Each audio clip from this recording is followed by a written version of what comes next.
Right, so my research is focused on the temporal resolution of the geologic record of Earth history. So basically, at one scale, human existence is about 10,000 years of recorded history. On the other side, it's fairly easy to get millions of years of resolution out of the fossil record to tell what happened this million years, and then maybe the next few million years, the next few million years. But when you get to that gap in between 10,000 years and 1 million years, there's a lot of questions about exactly how things happen. So Earth history is kind of fuzzy when you go from processes that occur over 10,000 years through this whole range of timescales, all the way up to, maybe at several 100,000 years, which you can easily resolve by looking at the rocks. So most of my research questions involve how beds of sediment form and how that can be related back to time. How long does it take? Some beds take a long time to form. Other beds take maybe overnight or instantaneously during a storm or some kind of really disastrous event. So that's generally everything I do focuses around in that question, all the way from dinosaurs to seashells, basically the way fossil organisms, extinct critters, responded to these sedimentary events, and how they left their traces in there as well. When I was a kid, I started my interest in some form of geology or going that direction when I was about 4 years old, and the first kind of fossil I collected was from Little Creek in southern Indiana that I lived right next to. And this little critter is called Raffinaskina, and I went in to the house with this fossil and started trying to draw it on the chalkboard. I think it was a chalkboard. It was a long time ago. That's all we had back then. At any rate,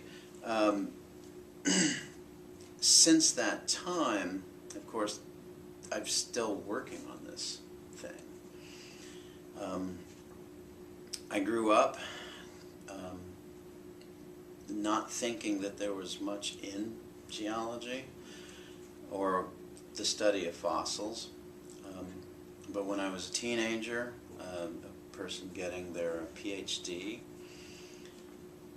came down to my hometown, Madison, Indiana, and was studying the rocks in that region. And he took me on as assistant because he went to church in the same church, so this graduate student, and Mom and Dad let me run off with them and collect rock fossils, and he taught me how the fossils were kind of related to the beds.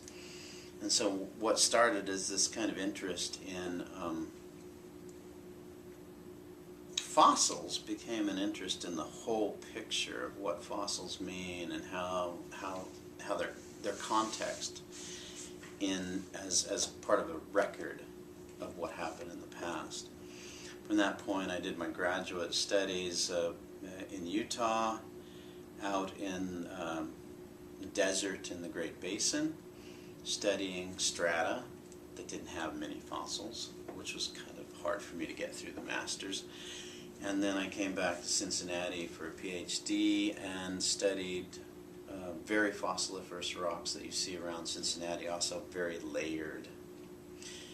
And a lot of my recent work has been involved in understanding how those layers form. So I've published recently and been funded from the American Chemical Society to study what layers really mean and how the layering is related to the environment.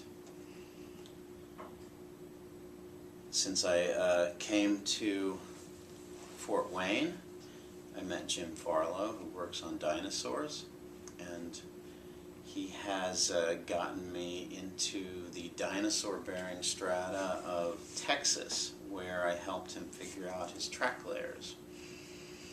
And when I was down there, I saw something that was a phosphatic layer, which reminded me of another thing I saw in my childhood, a lot of in the Cincinnati region and in Kentucky, were these layers of very rich phosphate. Now, phosphate's a very important economic thing.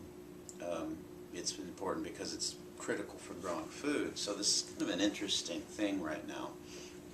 And it is also related to deposition. So now I'm working on how did phosphate actually accumulate in these layers? What were the factors that caused it to happen? And there's an awful lot of, I think, misinformation going on around that process, and I'm trying to working on funding in the future to correct that. Got some students working on that like right today. Follow up to the seashells. I'm seeking funding in the next few years to go down and look at living seashells that are similar to these. Now, this is a brachiopod, and brachiopods are not very common in the modern environment. But those brachiopods that are studied a lot are not very similar to this one that was much more common in the past. And they live in reefs, so we're looking for a little bit of money to get a few students down to Curacao, and National Geographic might do that. We're also looking for to apply to the National Science Foundation and probably again to the American Chemical Society Petroleum Research Fund for looking at the phosphate deposition.